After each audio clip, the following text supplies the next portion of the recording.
As you can see, and as I indicated earlier in the week, when we observed the bombing of Pearl Harbor on December 7th, the 79th anniversary of the bombing of Pearl Harbor, I said on that day that our president said this is the day that will live in infamy and united the country to fight for freedom.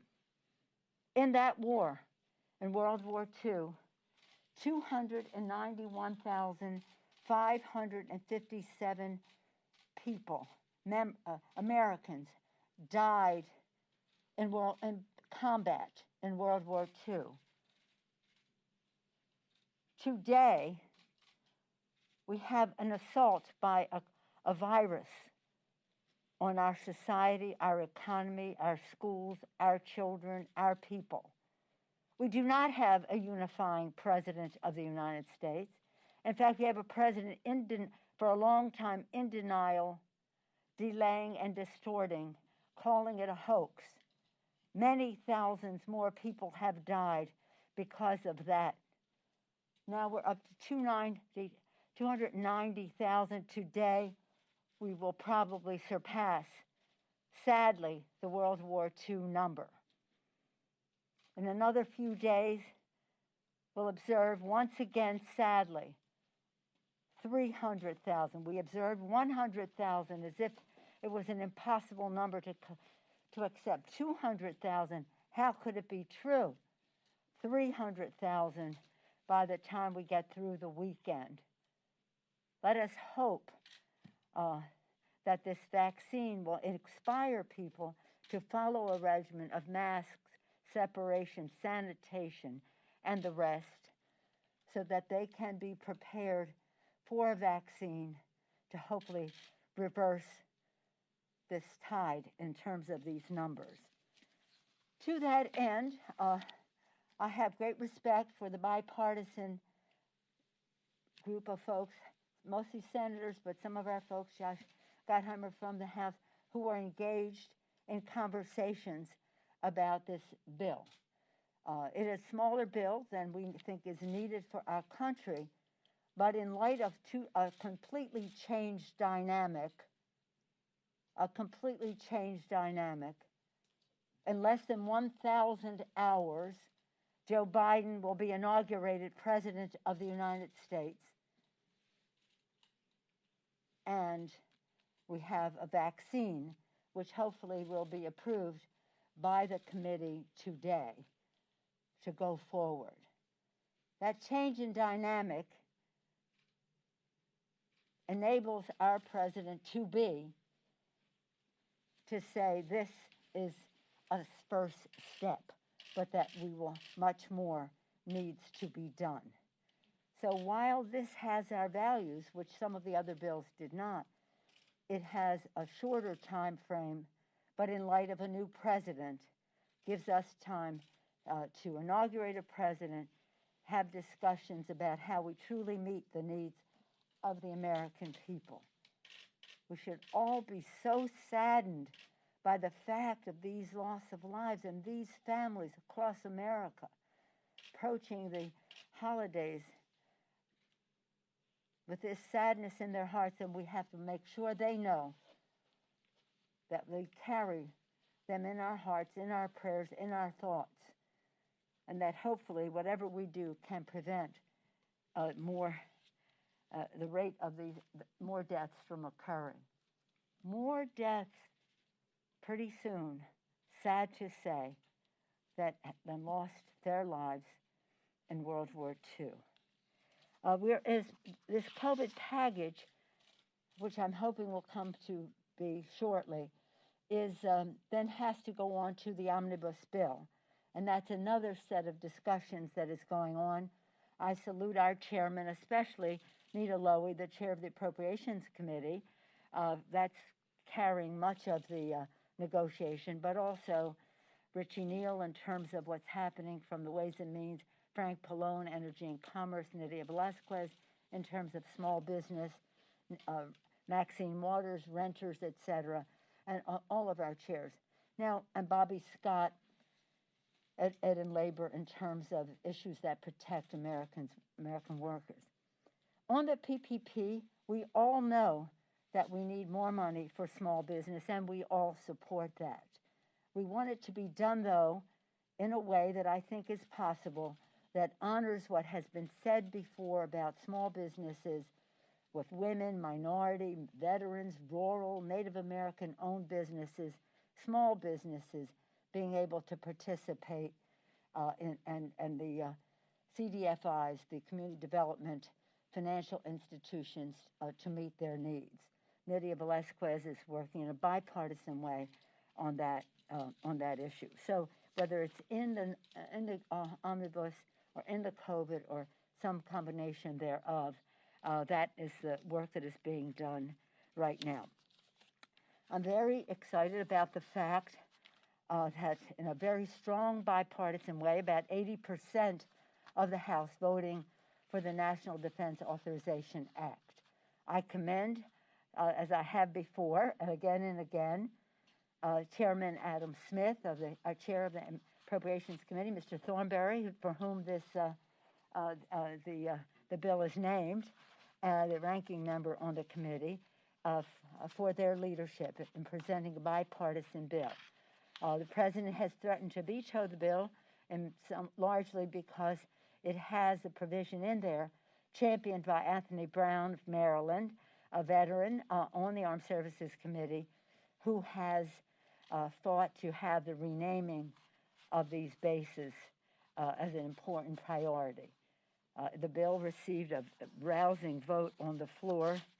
It was like 337. I don't have the number right here, but it's like 80% of the House voted for the legislation, which the president threatens to veto. It will be coming up in the Senate. I don't know what their schedule is until they announce it, but nonetheless, it is interesting to see, because the Senate Republican chairman there said we're bringing the bill to the floor, even though the president is opposed to it because of renaming, also because he wants Section 230 to be included, the repeal of it in the bill.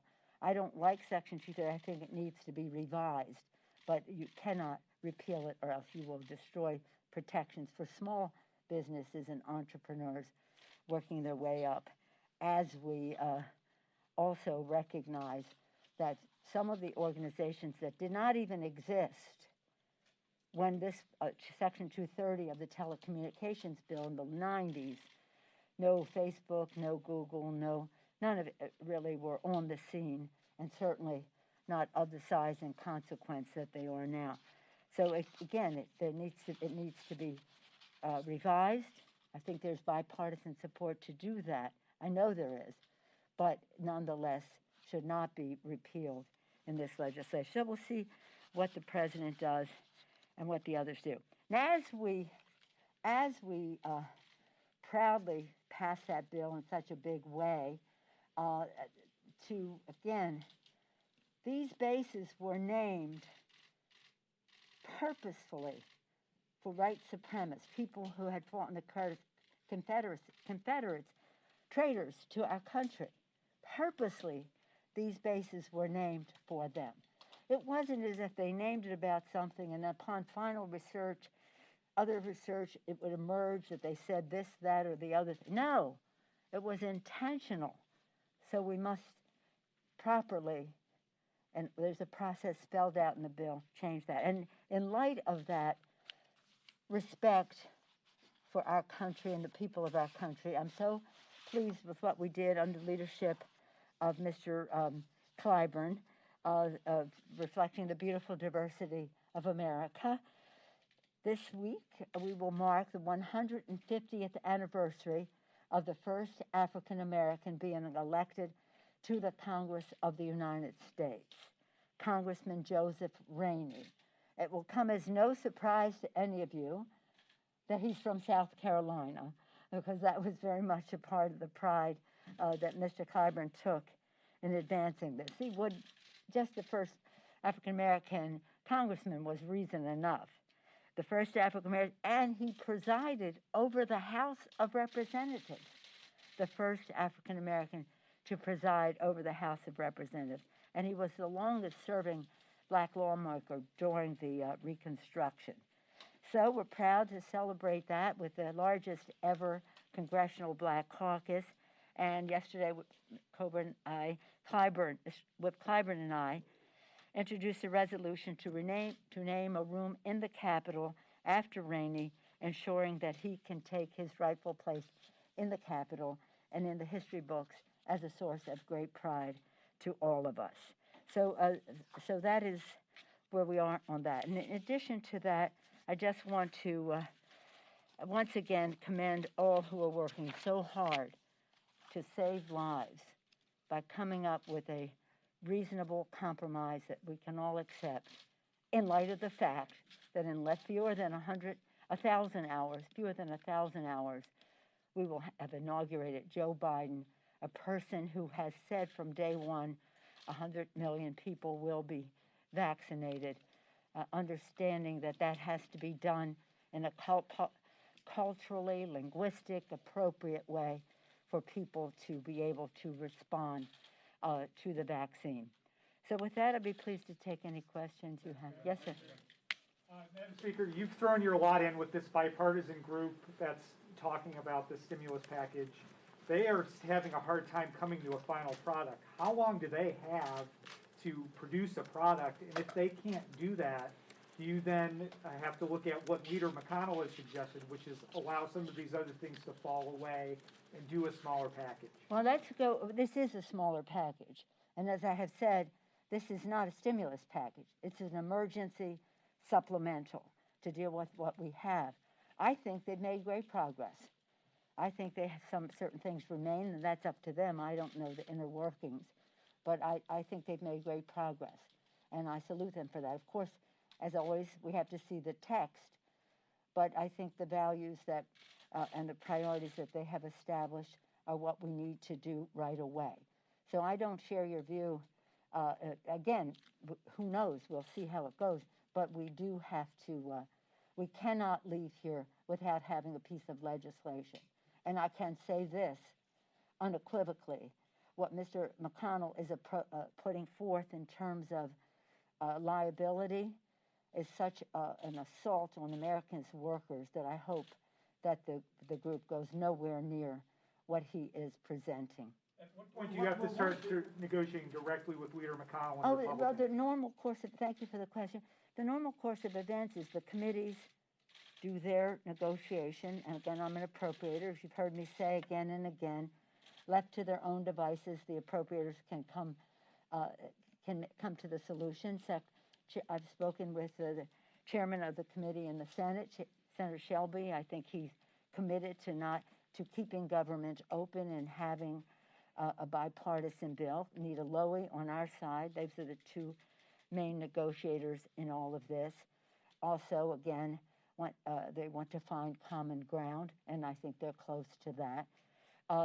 And then when the committees cannot find their common ground, what is left is what is kicked up to the principals in terms of leadership. We don't negotiate the bill all along.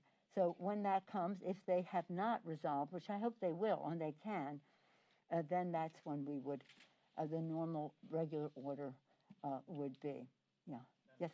Speaker, this week, Congresswoman DeLauro, the incoming chair of the Appropriations Committee, held a hearing on repealing the Hyde Amendment. Yes. Will a bill repealing the Hyde Amendment come up for a vote before the whole House in 2021? Well, I don't know if it'll be a bill to do that, but it'll be part of legislation, yes. I think that is, I mean, I myself have been an opponent of the Hyde Amendment long before I came to Congress. So I would be receptive to that happening, yes. Does it depend on outcome of the control of the Senate, what the House does, or will the House proceed on the Hyde Amendment, however? Well, you know, again, our biggest partner in all of this are the American people, And the American people know that we have to have fairness in what we do. And this is not an issue of the Hyde Amendment. It is an issue as to the impact that it has in terms of unfairness to women in our country. So this will be an interesting debate. Again, respectful of all views, but nonetheless, again, I, way before I was in Congress, as soon as the Hyde Amendment was there, I was thinking, how can we get rid of that? So it's long overdue getting rid of it, in my view. Madam Speaker. No. Thank you. You've long been concerned about China. You have a history here, Yes. steeped on the Intelligence Committee here. Are we to a point now, after what happened with Mr. Swalwell, maybe where there should be background checks for all staff and interns before we serve? Obviously, staff who serve on the Intelligence Committees and Armed Services Committee have that, but should that be universal? And what are your concerns? So what about should be universal, Chad, on this one? background checks for aides or interns across the board for all staff and interns on Capitol Hill after the concerns about Mr. Swalwell? Well, I don't have any concern about Mr. Swalwell. There are those in the Congress who believe, and I am among them, that we should be seeing what influence the Chinese. I've been fighting them, as you know, for over 30 years in terms of their undue influence at universities in our country and the overtures they try to make to members of Congress. In terms of Mr. Swalwell, in the spring of 2015, the leadership of the House and the committee were informed that overtures from a Chinese person were being made to members of Congress. When that was made known to the members of Congress, it was over. That was the end of any communication with those people. So it isn't. I think we should make sure that everybody knows what they are being subjected to. But I don't know that it means that we have to background checks for every intern who comes into the Capitol. I do think that it's unfortunate that Mr. McCarthy is trying to make an issue of this when his leader, we all found out at the same time, the Republican leadership, and that several members had been approached. Were you briefed on this? We were all, at the same moment, the House, Republican and Democratic leaders, and the leadership of the committee were briefed at the same moment. Make sure you know that, because he keeps going around saying, when did they know? We knew when they knew. And at that time, that was the end of it. But you know what he's trying to do? He's trying to deflect attention from the fact that he has QAnon in his delegation over there. And that, I think, is a danger in terms of our debate here about what the possibilities are for an undue influence to members of Congress. Speaker? Yes, sir. So government funding is going to come up again next Friday. Yeah. After the CR. Could you give us a sense about, you know how these packages work. Yeah. When do they need to come to some sort of agreement on a relief or a rescue, whatever you're calling it, package? It's Thursday today, so there's 7-8 days until this is reconsidered. Well, I'm not one to ever say a date for a bill on the floor. I never was. I'll give you an example of why that was not a good idea. Remember when the Republicans said they were going to overturn the Affordable Care Act on the anniversary of the day it was enacted? The minute they said that, I knew they were doomed, because you have to bring a bill to the floor when you have the votes. And they didn't, and they had to withdraw their bill. Respectful of the fact that December 26th, the unemployment insurance benefits expire. So sometime before then, hopefully that December 18th date, we would like to have this done. For us, it's several days before, because it takes time for the Senate to clear its throat. You know that. So it is, so when we have the text and the agreement, then we will make that public, go to the floor, pass the bill, and give the Senate time to end before the expiration of this. Now, if we need more time, then we take more time. But we have to have a bill, and we cannot go home without it. I have to believe the administration and the Republicans in the Senate when they say they do not want to shut down government, that it is possible to do the omnibus, and we'll close there. I mean, there's still some concerns, but that's the way it always goes. And then the COVID added to that. In order to have the COVID added to omnibus, you have to have an omnibus. And so we're working on dual tracks on that. But I would hope that it would honor the December 18th deadline. But we can't go before the package is ready and the votes are there, as well as the fact that people do want to get home for the holidays, such as that is. But what's more important is that we get the job done for the American people before the holidays. But we've been here after Christmas, you know. We were here 5 years ago. We were here 5 years ago on the budget, and I can tell you stories about that if you want. So it you know, again, it has to be done before year's end in order to keep government open. We want it before December 26th, even though it could be retroactive, so that we remove all doubt. And my view is, as an appropriator myself and a negotiator, what's the difference? Just make a decision. Just make a decision so that we can move forward. Yeah. Speaker, on a related note, Yes. how worried should American renters be at this point that the eviction moratorium will be allowed to expire? Well, I think that we should extend the moratorium, and there is money, funding for rent in this proposal, which is one of its appealing features that the McConnell proposal does not even reference. But it's one thing to have money to pay the rent, and that's a big advance. It would be important to extend a moratorium too, but again, that's the part of their negotiation. Thank you all very much. Thank you. Why is the McConnell proposal unreasonable? He's saying set aside the sticking points.